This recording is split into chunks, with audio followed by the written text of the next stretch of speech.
മസ്ജിദുൽ ഹറമിലെ വൈദ്യുതി ലഭ്യത ഉറപ്പാക്കാൻ വിപുലമായ സംവിധാനങ്ങൾ ഒരുക്കി. ദൈനംദിന ഉപയോഗത്തിനുള്ള സംവിധാനങ്ങൾക്ക് പുറമെ ബാക്കപ്പായി പ്രത്യേക സൗകര്യങ്ങളും ഉണ്ടാകും. ഇതിനായി 11ഓളം സ്രോതസ്സുകളെയാണ് ഉപയോഗപ്പെടുത്തുന്നത്. ലോകത്തിലെ ഏറ്റവും കൂടുതൽ തീർത്ഥാടകരെത്തുന്ന മക്കയിലെ മസ്ജിദുൽ ഹറാമിലെ വൈദ്യുത സംവിധാനങ്ങളും ഏറെ മികച്ചതാണ്. ബാക്കപ്പിനായി കരുതി വെച്ച വൈദ്യുതി കഴിഞ്ഞ 40 വർഷത്തിനിടെ ഉപയോഗിക്കേണ്ടി വന്നിട്ടില്ല എന്ന് ഈയിടെ അതോറിറ്റി വ്യക്തമാക്കി. ജിദ്ദയിൽ നടന്ന 4ാമത് ഹജ്ജ് ഉംറ ഉച്ചകോടിയിൽ ഇരു ഹറമുകളിലെ സ്ഥാപനങ്ങളുടെയും സേവനങ്ങളുടെയും സുസ്ഥിരതയുടെ പ്രാധാന്യവും ഗുണനിലവാരവും എന്ന സെഷനിലാണ് അതോറിറ്റി സിഇഒ ഇക്കാര്യം അറിയിച്ചത്.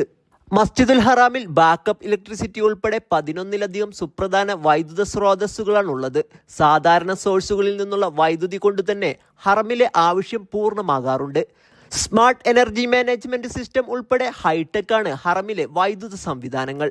റമദാൻ, ഹജ്ജ് കാലങ്ങളിൽ ലോകത്ത് ഏറ്റവും വൈദ്യുത ഉപയോഗം നടക്കുന്ന ഇടമാണ് Masjid al Haram. Sabith Saleem, media 1, Jeddah.